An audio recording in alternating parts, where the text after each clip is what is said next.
Good afternoon and welcome to today's webinar, Screening and Intervention Strategies for Adolescent Patients Struggling with Abusive Relationships. My name is Brandy Johns and I'm the Nevada Primary Care Association's Training and Development Manager. Nevada Primary Care Association is a nonprofit organization dedicated to improving access to high-quality, community-based, affordable primary health care in Nevada. We provide training and technical assistance to health centers and community partners to improve access to health care for all, especially for underserved and vulnerable populations. For more information, visit us at nvpca.org.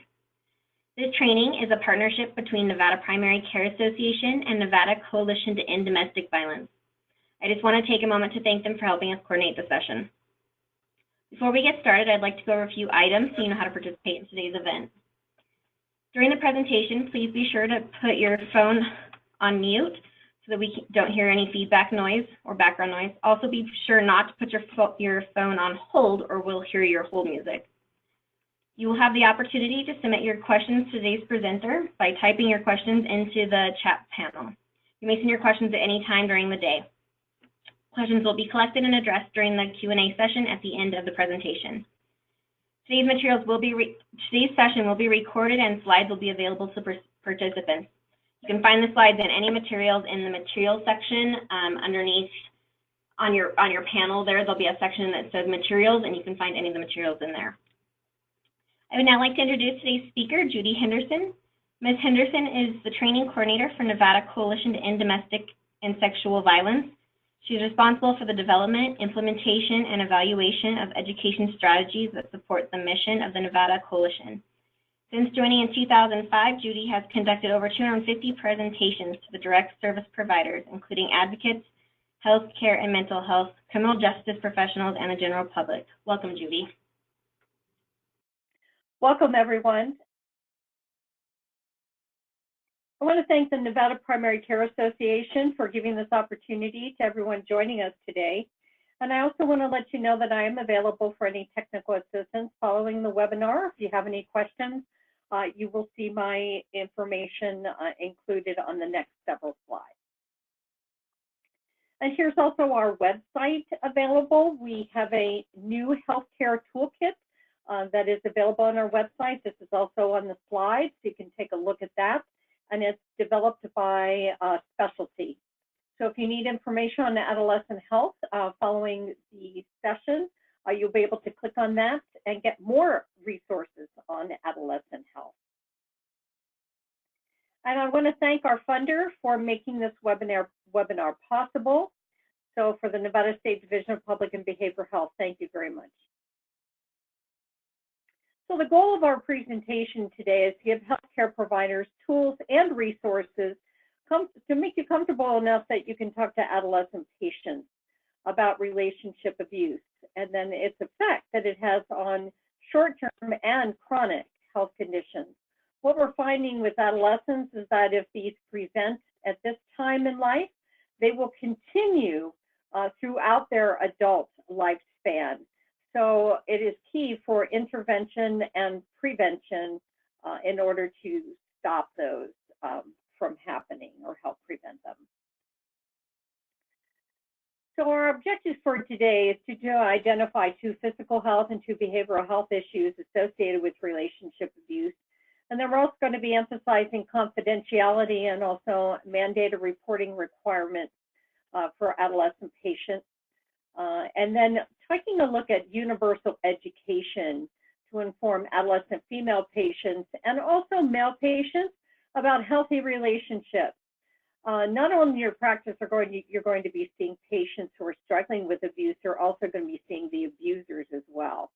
So it's important that we have universal education for both female and male patients and gender nonconforming people as well. And then we're going to take a look at some strategies for responding to disclosures of relationship abuse.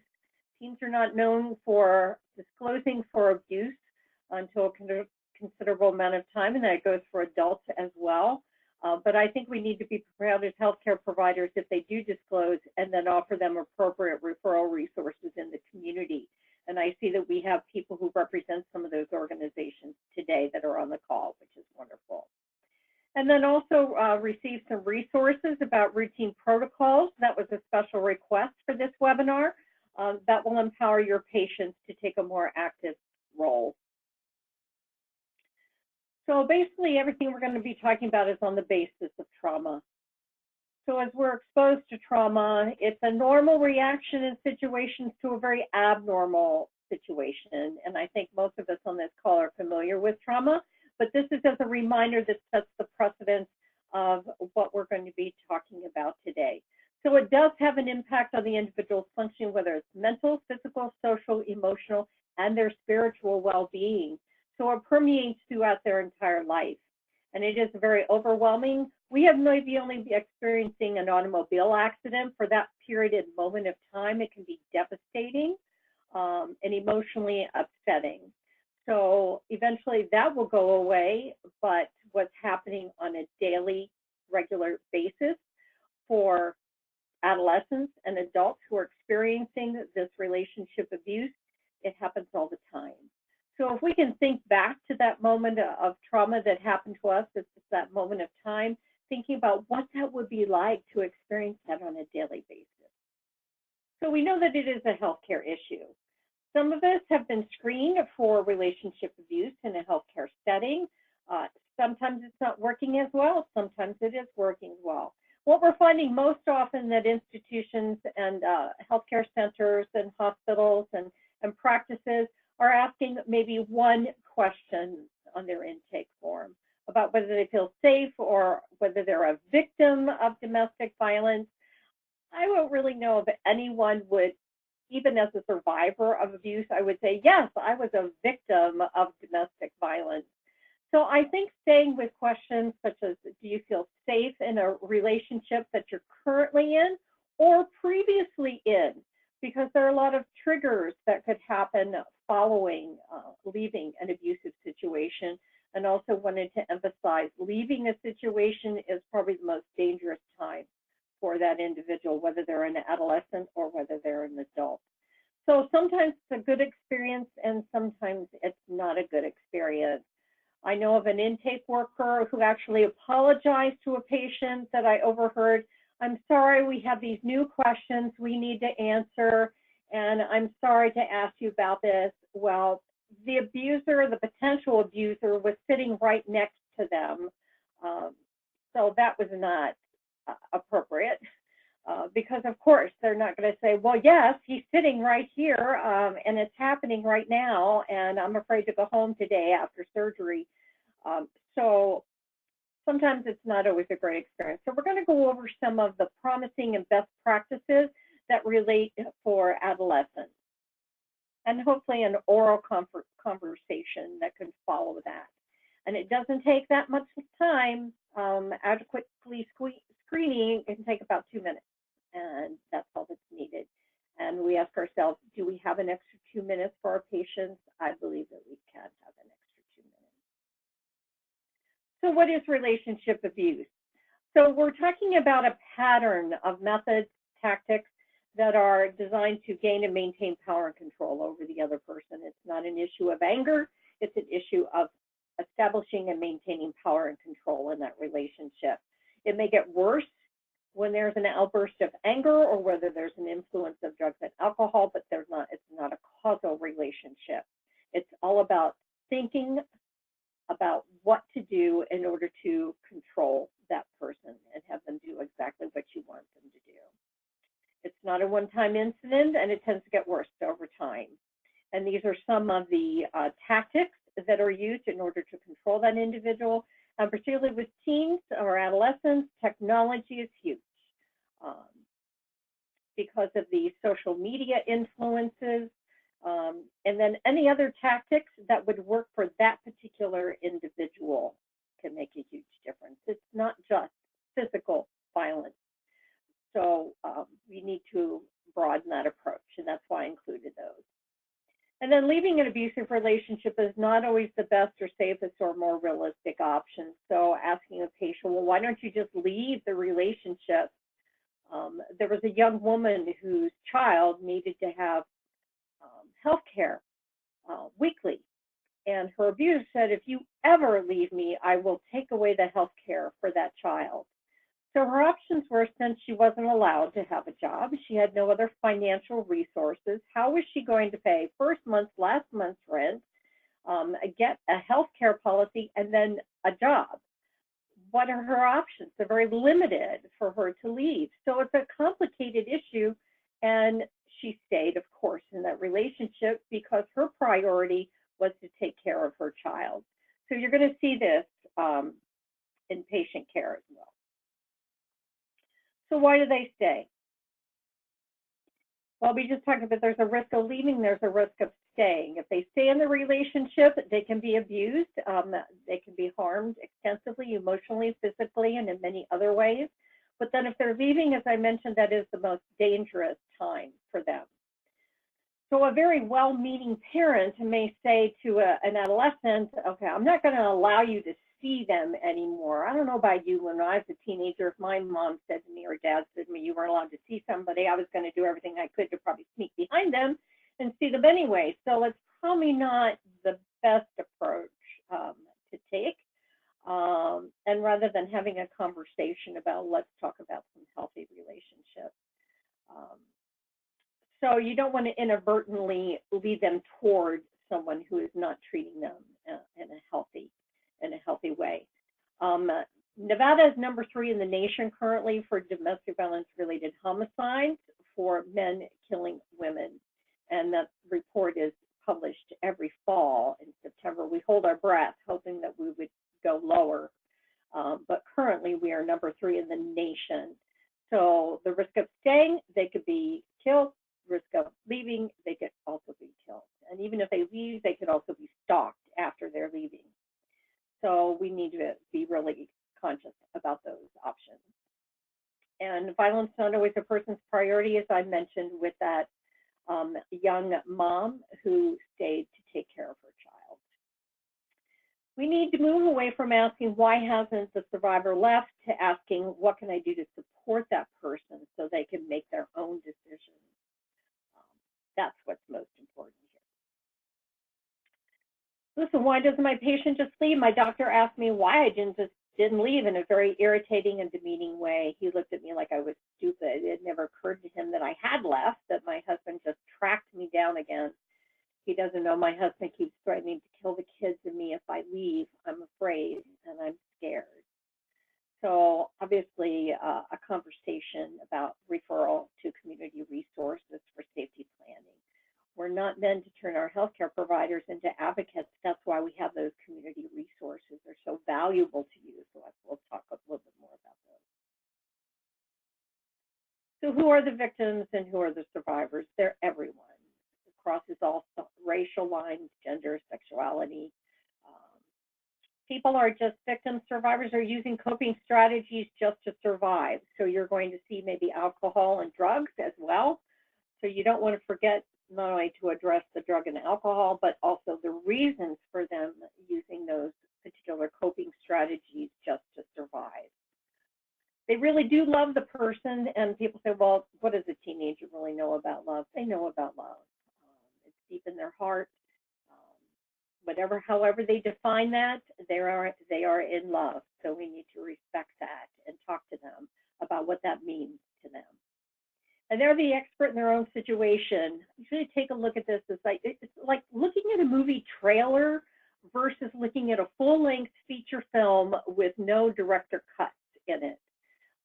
You're only going to see that very short trailer when there's a lot more that's really going on in the situation. So they are definitely and will always be the experts in their own situation. And then, of course, multiple traumas across their lifespan and further triggers can impact their health. And who are the abusive partners? Well, same all across demographic lines. Jealous, controlling, they don't take responsibility for their behavior. And then you think, I never would have thought of that family. You're kidding. I've known them forever. Well, there are things that could be going on behind closed doors that you are not aware of. They can be very loving at times. So that's why you'll see sometimes if they call the police because they feel they're in imminent danger, and then they recant in a situation because they are fearful of what's going to happen to them next. And then maybe a couple days later, you see them walking down the street, maybe holding hands. Because there are definitely times when there are loving periods during an abusive relationship. And that's what keeps them hanging on. Oh, they'll change. They want to be better. I just need to stick it out. And people blame the victim anyway. So they stay. And hopefully the things will be changed. So what are some barriers to addressing that? Well, clinicians have identified initiating conversations with patients. I'm not really comfortable doing that. Well, not only do we need to be comfortable with our patients, but what about our colleagues and coworkers that are also being affected? So we're looking at 1 of every 4 adult women, 1 of every 7 men affected by relationship abuse. So those are our colleagues as well. So this information I'm sharing with you today and referrals for community resources should be available to all your staff as well. Feelings of frustration when patients, they don't follow a plan of care. Well, I'll give you an example of a person, I've been talking to them about their diabetes and how they're supposed to use their insulin. And every time they come in, they are not doing what they're supposed to be doing. If we're not addressing abuse, because that abuser is saying, if you don't do this today, I'm not giving you your insulin. I'm not giving you your medication. You have to do this, this, and this. I'm not going to allow you to see your healthcare provider. So if you have someone who's canceling appointments on an ongoing basis, double check with them and find out, because I know it's expensive and we charge for that. But maybe it's because they're being manipulated. And then knowing not what to do. Oh my gosh, what if they say yes? Now what? Okay, we'll talk about that. And then lack of time is another one. So here's some ideas for addressing those barriers. So here we're going to be talking about some training today in our very short time frame, but to maybe hopefully eliminate some of that discomfort, at least identify that, and then contacting us or the resources that are on this call in order to how we can create a supportive environment for your colleagues as well as your patients. So if you're frustrating, we'll give you some emotional support information. And then about not leaving the relationship, well, what can we do to support them because they're making the decision to stay in that relationship. Number 1 reason for not leaving is economic reasons. So that's important as well. And then disclosures, on-site services. Some hospitals and healthcare facilities now are actually hiring advocates to be there. Social workers are an excellent resource, but they do not deal with relationship abuse on a daily basis or sexual assault. That's why the community resources are so valuable. So sometimes they're offering those advocates to come over for a couple of hours and then be available. Whatever might work for you, but expand your horizons and think about what resources can we offer our patients. And then time on the long run. As a survivor, I was going from provider to provider because I had migraine headaches, gastrointestinal issues. No one was addressing the cause of what was happening to me. So I went from specialist to specialist, got CAT scans, other testing. But what was interesting, as soon as the abuse was addressed, then those things started to go away, because then I reached out to appropriate resources and got the help I need. Thanks to a nurse EMT on a volunteer ambulance crew who finally said to me, Judy, you don't deserve to be abused. That was the thing that changed it for me. So if you as a provider can simply say that to your patient, you don't deserve this, you deserve a healthy relationship, and I have resources for you. So here we mentioned about intimate partner violence. You're going to see domestic violence, intimate partner violence. The healthcare community has kind of adopted the intimate partner violence term because it's much more inclusive for their patients. But you still hear domestic violence So I wanted to let you know, if you're talking to an adolescent about intimate partner violence, you're going to lose them. So we use relationship abuse with adolescents. And then for sexual violence, we're looking at 1 in 5 women. And you'll see the reference there, been raped. And of course, we have male victims too. They're not reporting as much. So we know there's more, but they're just not reporting as much. So I don't want you to think that this is a female issue. It's not. So here's for our dating abuse or relationship abuse. It's not about telling someone what to do, what to wear, how to act. I actually had a teenager come up to me after a presentation, and I thought he wanted to talk to me privately because he was being affected. Someone was abusing him. But it turned out to be the exact opposite. He said, I'm very concerned for my girlfriend, and she's wearing these tube tops and her midriff is showing. And I said, well, it sounds like you're concerned. He said, yeah, she could be assaulted. I'm afraid for her. And I said, well, what are you doing about that? And he said, well, I make her take pictures of herself on what she's wearing, and I approve that every morning before she goes to school.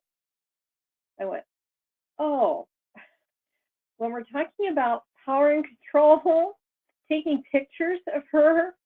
So I definitely had a conversation with him and then referred him to an advocate in that community because we do need to provide services for that teenager to understand what he was asking her to do was about power and control.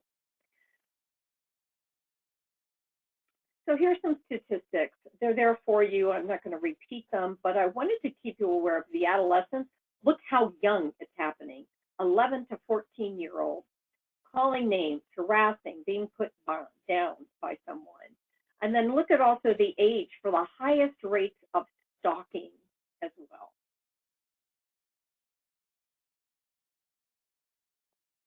And then let's talk a little bit about sexual coercion with a dating partner. 1 in 10 15-year-old girls purposely wanting to make them pregnant, forcible abortions, interfering with the birth control that they use. It concerns me greatly when there's no healthy relationships or birth control being taught in schools, because I was a high school teacher and I had a student come to me at one time through a peer counselor. I was the advisor, and came to me and said, I'm worried about being pregnant, about prom coming up, and he said, we're going to have sex. Wasn't concerned about the assault. She didn't want to have sex with him, but she felt that, well, she was obligated. And I said, well, what did you do so far about your concerns? She said, well, my friend gave me one of her birth control pills and told me that would help. Okay, so we're in education mode. And I said, well, what did you do with the pill? And she said, I put it in my vagina. What? Oh. Put it in her vagina. And I said, and the reason for that was, she says, well, that's where babies come from. So even though her friend who had a prescription was not relaying accurate information. So it's so important as you're talking to your teens about this to talk about sexual coercion and then also about being pregnant and about being coerced into doing something that you do not feel comfortable in doing. So they can put holes in condoms. I've even heard where they're forcibly removing the IUD and, of course, cutting the thread. An option, but even going beyond that to remove the IUD. So all of these things need to be talked about. And here's some more information. Not only are we talking about pregnancy, but also we're talking about sexually transmitted infections and also HIV. What a better way to control someone for the rest of their life than to infect them with HIV? And then also the repercussions following all of this about sadness, hopelessness feelings, and then also the option of suicide. A permanent solution to a temporary problem also needs to be openly addressed for health of our patients. And also with the LGBTQ community, also very high. You can see the statistics here too as well. So healthcare providers, you can make a difference. People who talk to their healthcare provider are 4 times more likely to use an intervention. So that intervention may be in the form of calling a hotline, joining a support group, making an appointment to see a community advocate. Once they know that someone really cares about them and can understand what's happening, they will reach out, and those interventions should be available to them. So those interventions are really been shown to reduce future episodes of relationship abuse. So knowing that, whether it be for an adolescent or whether for an adult, you need to ask about relationships, brief counseling, harm reduction, and then referral to community resources, as mentioned by the AAFP. And here's some more organizational task forces that support screening. So why is it for us to address adolescent relationship abuse? These are some of the things you might see. Of course, physical injuries, you're probably more focused on that than anything else. The profile of the young girl that you see in this picture is actually, you can see the fingers of a sharp slapping across her head. The person at the bottom was hit with a cable cord, and you can see those injuries. And the one with the arm, that's a defensive wound. So being aware of those wounds. And then people with disabilities, they will destroy and remove assistive devices from those individuals. And people with disabilities, adolescents with disabilities, are much more vulnerable for sexual assault and abuse. Cognitive disabilities, developmental disabilities. We also need to pay attention to that as well. Physical restraints and elderly with and people with disabilities as well, but also the elderly. So it's much more than broken bones and black eyes. You will see the vast amount of remember I said about gastrointestinal, I had irritable bowel, the migraine headache. So all of those things, rather than sending provider to provider, of course we need a patient assessment, but it's much more than that. So if you imagine if you have this going on when you're a teen and it's not identified, and then it will continue for patterns of behavior, because once they're with someone, even if they break up with someone, of course maybe that escalates the danger, they may go back to a relationship that they're familiar with, and then go into another abusive relationship. So your impact on assessment and intervention is huge. We don't want to forget about injuries with traumatic brain injury. You'll see 71% also, because they're getting their heads hit against the wall and slapped, like that woman was as well. So we need to be aware of traumatic brain injury. And also about strangulation. I know we're talking about adolescents. You think strangulation with adolescents? Yes, strangulation with adolescents. And you'll see how many, the average times per victim for this. You'll also see petechiae. We know there are other causes for petechiae, but this is not pink eye, as this is as a result of possible strangulation. So if any of this is presenting in your patients, I do a presentation for emergency medical services. I was an EMT for 8 years as a volunteer on an ambulance crew in rural Pennsylvania.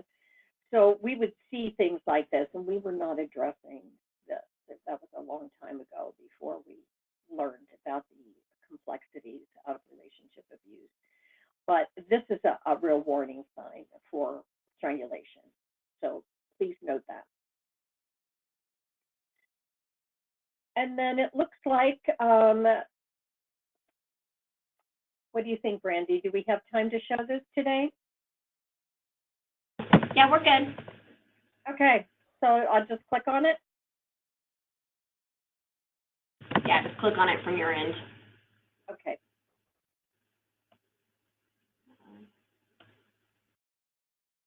This is a great library. Are they able to see this?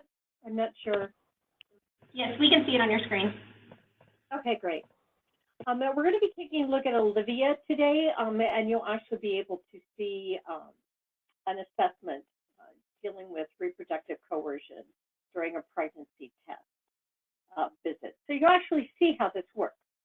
These are all very short videos, and the reason why I'm showing you all of these is that you could see that you could use these for staff meetings and other trainings that you might be conducting on your end. So we're going to take a look at an adolescent named Olivia.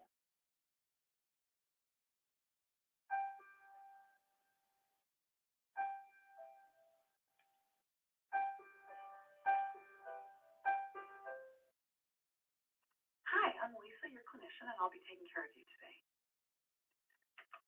So I see you're here for a pregnancy test. Have you already left your urine sample? Yes. I'm really glad you're here, and it's really normal to feel nervous. So as we go through these questions, let me know if there's anything I can do to make you feel more comfortable, okay? Okay. And just to remind you about the consents that you signed out front, we automatically test your urine for chlamydia and gonorrhea. Those results will be ready in 3 to 5 days. We only call you if the results are positive, so no news is good news. Your pregnancy test results will be ready in a few minutes, and I'll go over those with you today. Okay. Before we go over the results, I want to let you know that our conversation here is private and confidential, unless I find out that someone is hurting you or you're feeling suicidal. That I would have to report. Okay? Okay.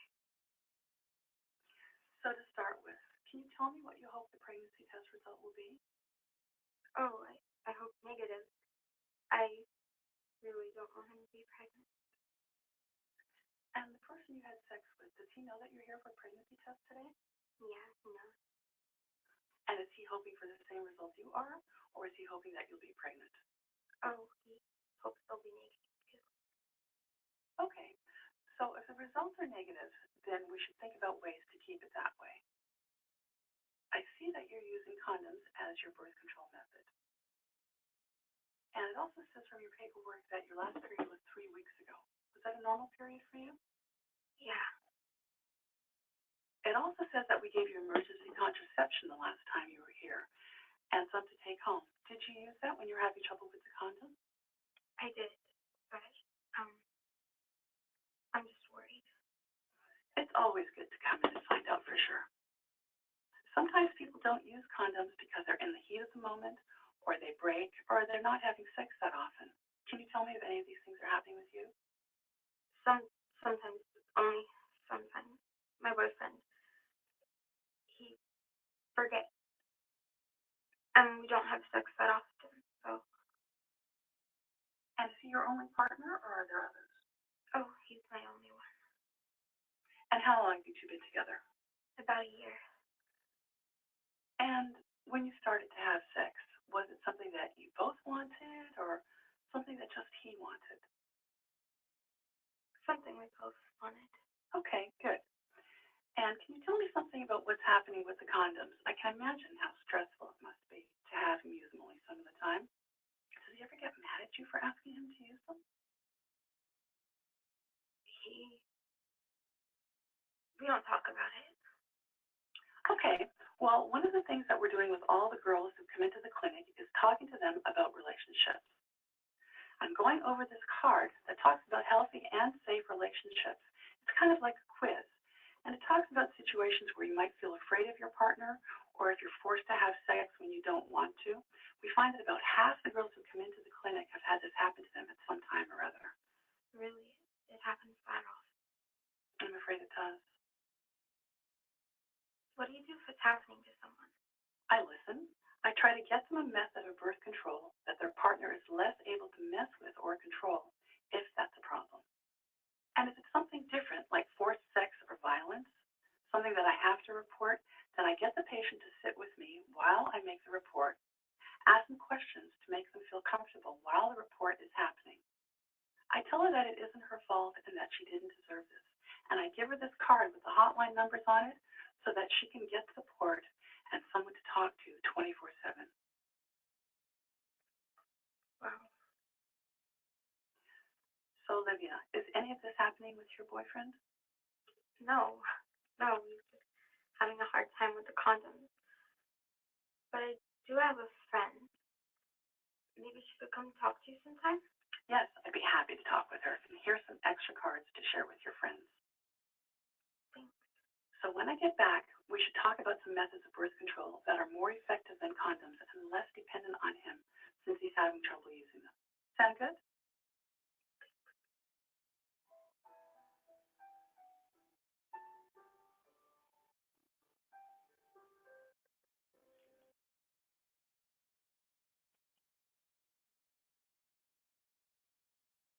Okay, so you can see that entire conversation was not only educational about birth control, but also about healthy relationships and about some questions about potential relationship abuse.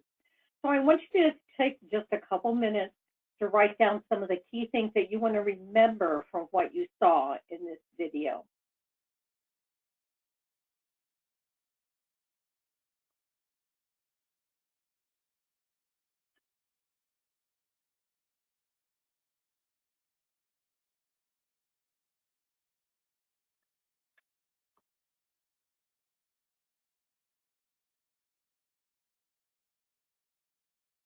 All right, thank you for taking that time to think about what you saw. The cards, we're going to be talking about those in a minute. They're available at no cost for any organization or individual who wants to have them. And I've also included, those are also downloadable, but they're great to be in a wallet-sized card. If the person is currently experiencing abuse, it folds up into a business-sized card. And in that card, you can tell them to put it in their cell phone case. You don't want to give them materials or a brochure that's talking about relationship abuse, just in case that might affect the relationship. So it's a good idea to tell them they can put it in their cell phone case or a safe place that they think that they will have access to it, but other people may not, that they're concerned about. Another thing is also giving them, remember you're going to talk about universal education for all of your patients. So then you don't need to worry whether they be male or female or gender nonconforming. Every patient is going to get them. So they will have those numbers for themselves or for a friend that may need some help. So people who disclosed abuse have rapid repeat and unintended pregnancies. We mentioned this before, and some other incidences. So it's so important to be talking about that. One thing I mentioned about the situation with Olivia, she looked so relieved that she was able to talk to someone about this. So for a couple of minutes to have her feel that way, and then wanting to bring a friend to that healthcare provider was huge. And here's some other things too for women who are sexually assaulted. They're more likely to experience these other issues too if you're not thinking about that. And then also the influence of an STI.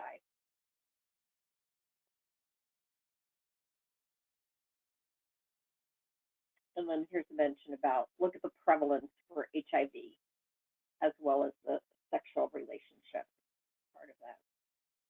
So as a doctor, I see health effects like pelvic pain, sexually transmitted infections, problems with sex, and unplanned pregnancies. I hear from women who get worn down by verbal abuse. The abuse goes to the heart of their concept of themselves. It can make them think maybe he's right, maybe I am worthless or deserve this abuse.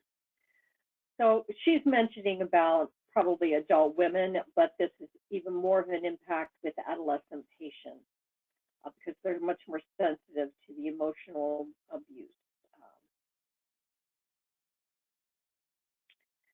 And then there's some comorbidities along with that.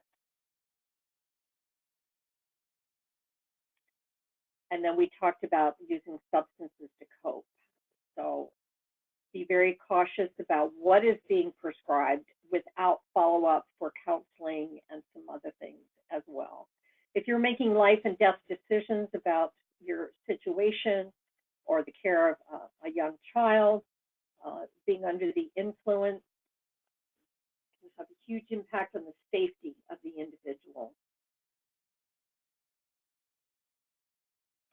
And then healthcare coercion or mental health coercion. Abusers will use that against them to lose custody of their children, so they end up with being with the abuser because they have the economic resources, and if they're seeing a therapist or getting some mental health counseling, that can actually work against them. So we need to be aware of that for patients. And remember, these are your options, and what do you feel comfortable with? And even when we're talking with adolescents, they still need to hear all their options available to them. So can you think of a time when they were presenting some health symptoms that you suspect, but neither you or the patient said anything? I would bet that would be happening for people. So let's not miss the underlying problem when we're considering relationship abuse. Like that was ignored with me. I was addressing all the outward signs and symptoms, but then not looking at the underlying problem. So we want the treatment to be effective and reduce healthcare costs and get your patient what they need. So assessing, talking to them about abuse, won't they be irritated at? Won't they think that's a private, this is a private personal thing? If they do, they will tell that to you. But generally, patients support assessment. There's no harm in assessing for relationship abuse and having universal education about healthy relationships. Patients will fall through the cracks if we don't address this issue. So our goal is to improve their health and then, of course, increase their safety. So we see with universal education, there's reduction in pregnancy coercion. They're more likely to end the relationship because they have the support that's needed. They have the safety planning, prenatal counseling, and then higher physical functioning and lower postnatal depression scores. This is huge. So can we take a few minutes to do this? I think so. So it is doable. You have that unique opportunity. And then, of course, I'm going to emphasize again, partnering with domestic and sexual violence advocacy agencies to support your work and support your patients. So talking about violence with patients, better health, adverse health outcomes reduced, client-centered trauma-informed care, and then cost savings overall. So there's multiple approaches to assessment. I included this quote from this physician. I didn't have time to screen my patients for domestic violence. Then one of them was killed by her husband. When I'm looking back at my notes, all the signs were there if I had only had asked. So let's take a look at validated assessment tools. There are fully tools out there. It doesn't take a lot. You saw just that exchange that I just showed you with Olivia. It took just a few minutes in order to do that. Whether it's adding questions to an intake form, there are validated, and I mean evidence-based assessment tools. I'll show you where the resources to take a look at them if that's what you want to go. But I really want to promote today universal education. So the handout that's in your packet of materials is from CUES. It's the universal education approach. So you saw in the situation where confidentiality was really expressed to them. So huge with teenagers about knowing confidentiality. Are you going to tell my parents about this? Or if they're in a relationship, are you going to tell my partner about anything that's being said today? If, for example, if it goes into child abuse, if it moves into that for the mandated reporting pieces, tell your patients ahead of time what your mandated reporting requirements are. But confidentiality is huge with patients. And they mentioned in the video sense, I don't know if you picked this up or not, but they said, if I do need to report, you will be with me as I report. That is also a huge teaching point for today, is to do that along with the patient and not say, okay, go out in the waiting room and wait while I do this report. It's important for them to be there, to be involved in that whole process. So confidentiality, telling them what your reporting requirements are and what your limits are, it's huge. And that was the number one thing that was talked about here. Universal education, assessment, and empowerment. I've started giving information to all of my patients. And then opening the card and doing a quick review. It talks about healthy and safe relationships, and then how relationships affect your health. So that's the card. And you don't have to remember a script or anything. It's on the card. And then support. Give all patients support and referrals. Remember, you're seeing the abusers as well. Warm referrals to community-based domestic and sexual violence advocacy programs.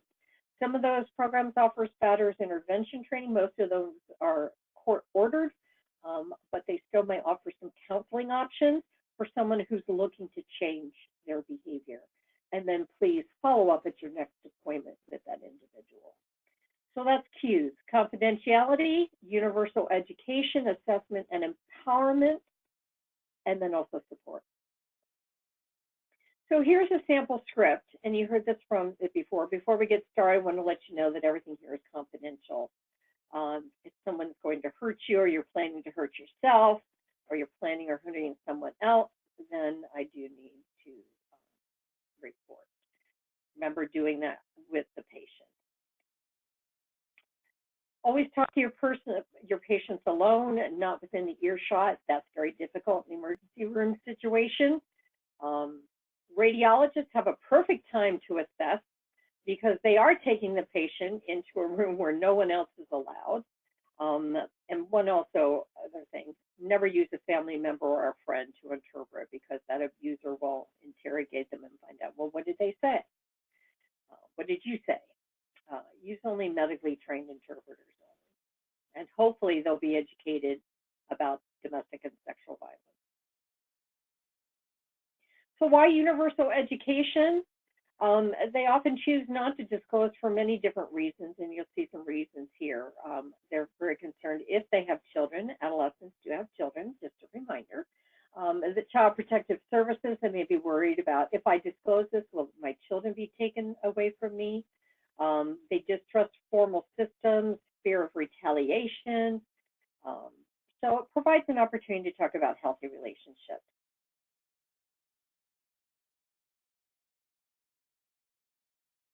Here's the actual card that was used in the video clip that you saw.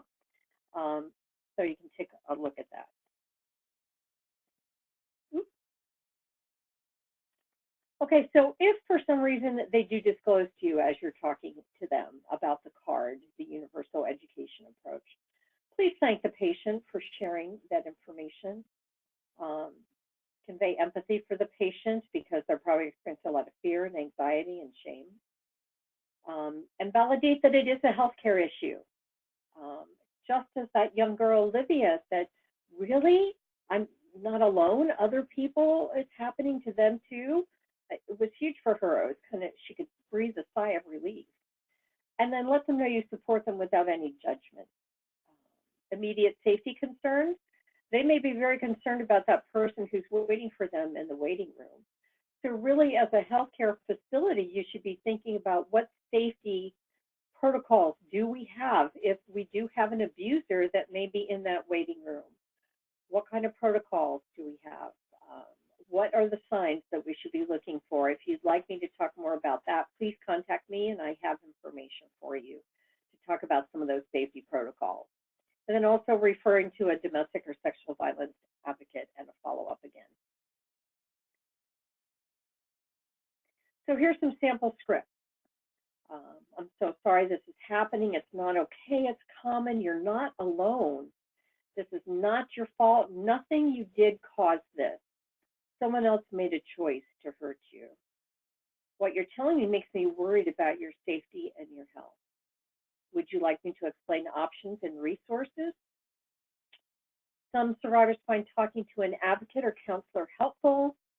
And what else can I do to be helpful for you? Is there another way I can be helpful? So calling those hotline numbers on the back of that card may not be the safe thing to do, because it may be monitored on their cell phone by their abuser. But if you have a phone in your facility that they could go in the back and then make a phone call if they're concerned about safety when leaving, that might be an option for you. So be thinking about your facility. What private areas might you have for someone to make that phone call or to go online to look for a resource. Looking on their phone may not be safe for them because it is being monitored. Their emails are monitored, their websites are being monitored, phone numbers, they want to find out what that call was about. So be thinking about what resources you have in your facility to do that.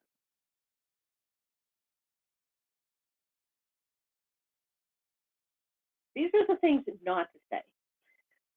You should call the police. You're definitely in an abusive relationship. Well, that doesn't sound like rape to me.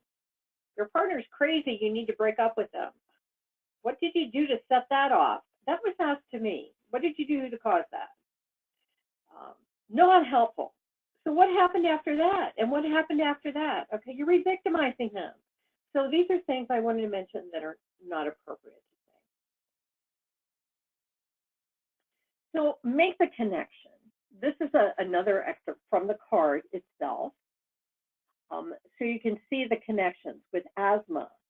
There's one patient scenario on here that I use sometimes in training with asthma, that the partner would purposely blow smoke in the person's face. They were allergic to cigarette smoke, was a trigger for them for their asthma. So in order to control them, they would purposely blow smoke in their face. But if the provider wasn't asking about and talking about healthy relationships, they would have never found that out.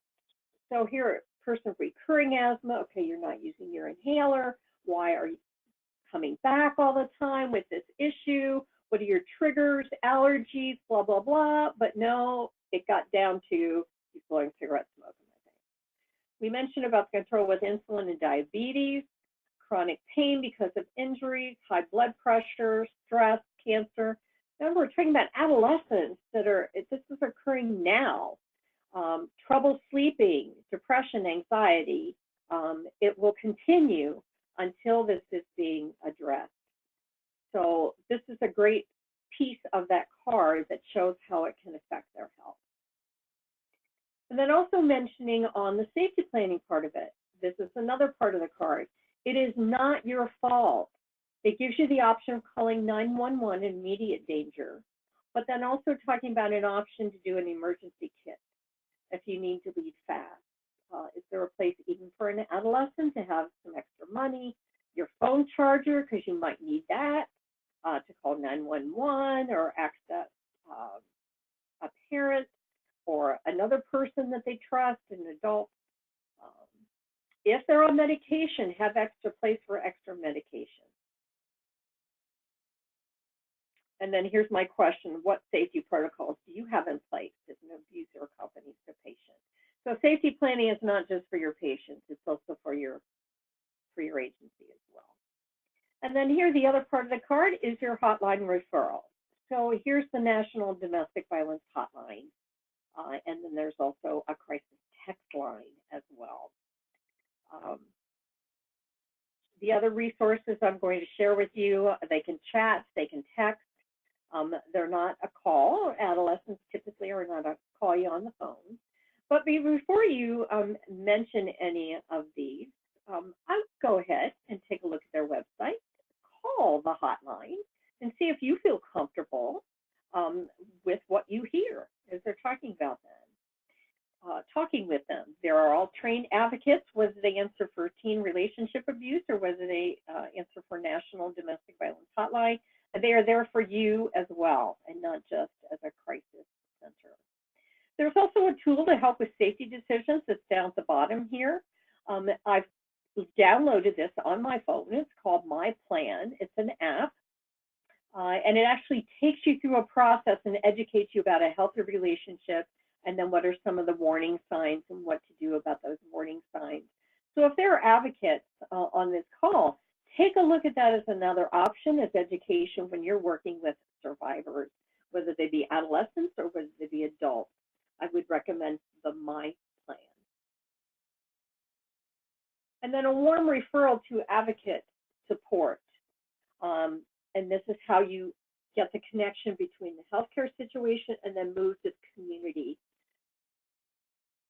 You can have immediate in-person planning for safety. And then if you're comfortable with the idea, I'd like you to call in an advocate Maybe there's a particular person you work with, like a staff person that's at your location, or one from an agency. If you're not working individually with an advocate at this time, I would suggest that anyone who answers the call on their crisis line will be able to help you. So they're not particularly looking for Sally. If Sally goes on vacation for 2 weeks, then they're not available. So advocates have helped many people in similar situations. So making that warm referral and using that card will be very helpful. Not only do they help in a crisis situation and personal safety and assessing risks, but they also help with housing, legal advocacy, and support groups and counseling. Also available to adolescents. Make sure though, be say, oh, if you want this, go here. Call them first. The 2 areas, this is statewide, but on our website we have a list of all the domestic and sexual violence programs that you can search by county, so you can get one close by. In Clark County, we have Safe Nest, we have Safe House, and also the Rape Crisis Center has resources available to you as trained advocates. So please partner with them, reach out to them, ask them to present a brown bag about services that they provide. How are they different from in-house behavioral health providers such as social workers? Well, they have specialized training because they deal with domestic and sexual violence on a daily basis. It's free services. There's maybe a shorter wait time for appointments, access to additional services, and then also culturally responsive services. So sometimes you might not have a bilingual advocate. Programs do have a bilingual advocate, and also as a coalition, we provide language line services for other languages that might be needed. So they're a complement to your clinic social workers. Get them connected with community advocates. Here's for documentation. Was the patient screened? And their response to the screening, the health impact, resources provided, and referrals offered.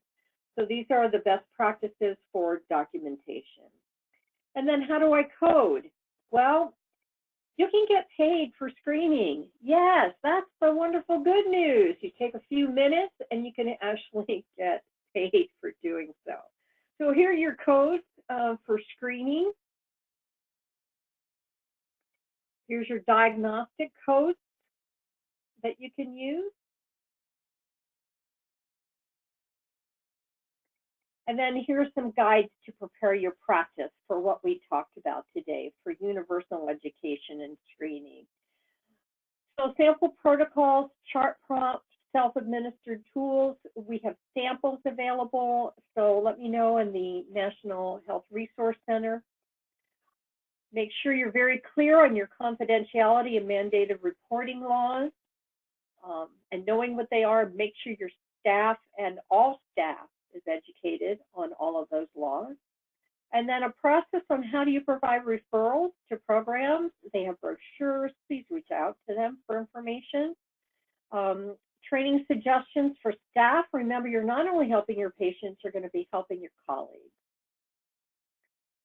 There are tools available, how to document, sample memo of understanding between your healthcare clinic and then also the programs, so you can continue to work together, and there are your samples by visiting that website.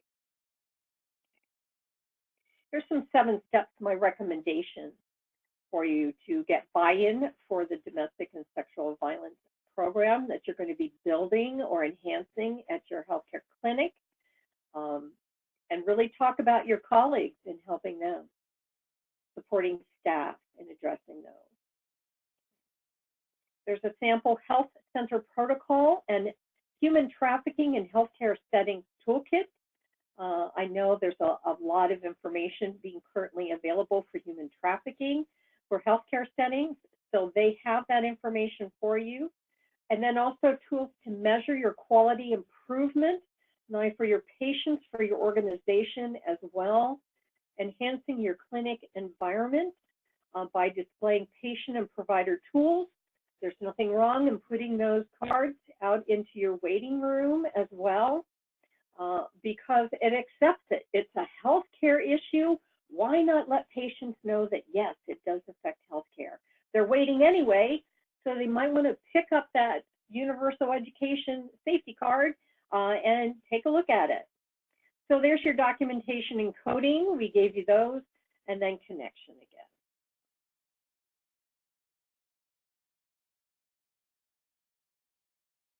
And here's the National Health Resource Center on domestic violence. You also see other safety cards available. I made a list, and Brandy has included that for you, of all the different types of safety cards.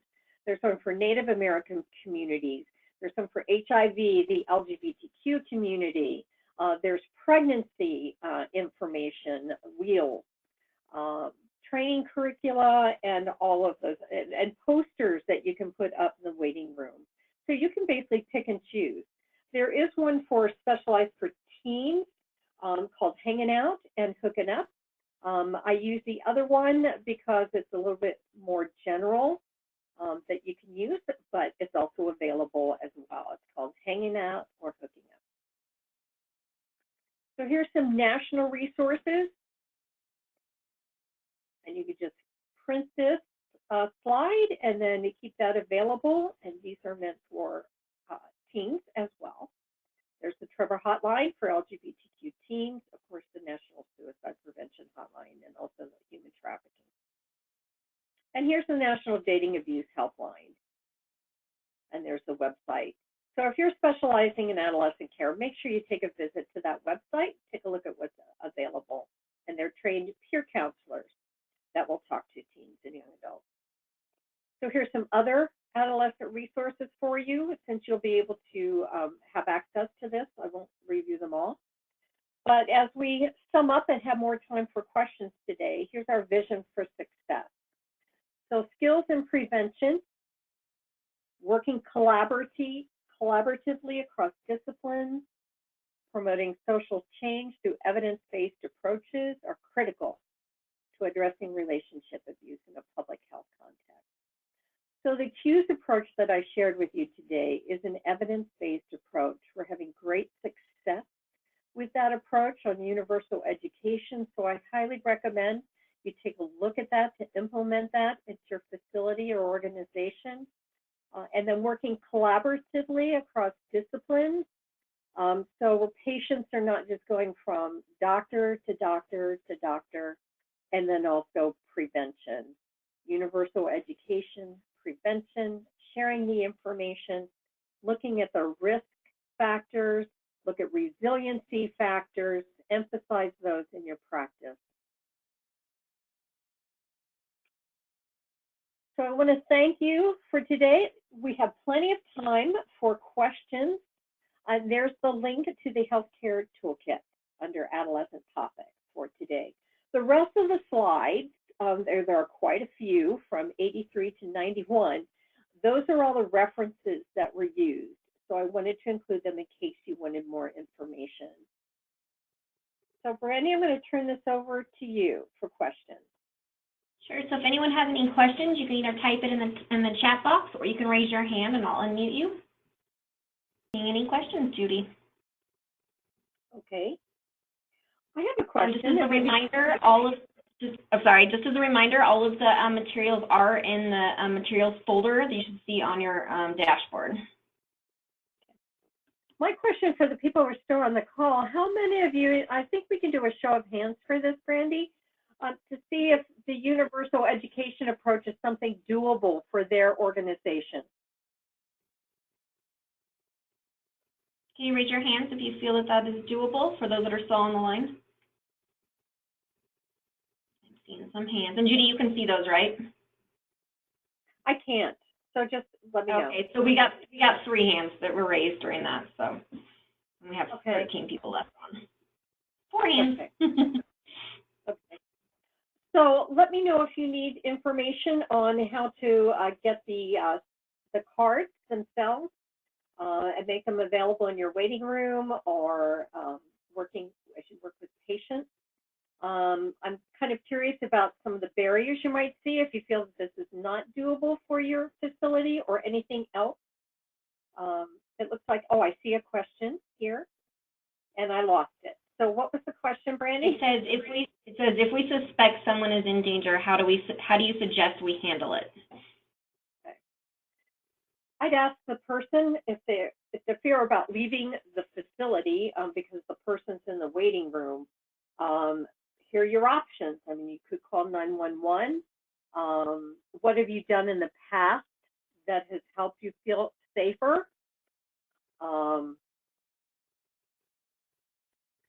So I think it's what is best for them. We can't make that decision, but you can offer those resources that they can call 911, depending on the feelings that they're currently having, or what can we do here that will help you feel safer, and just have a conversation about that.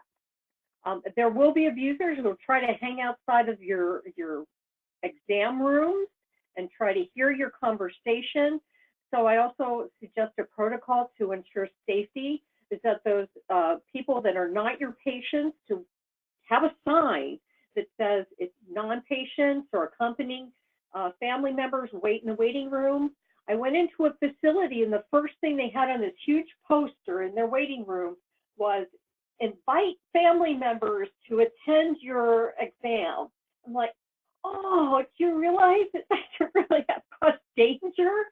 Because they want to come in and they want to hear everything that you're saying to them.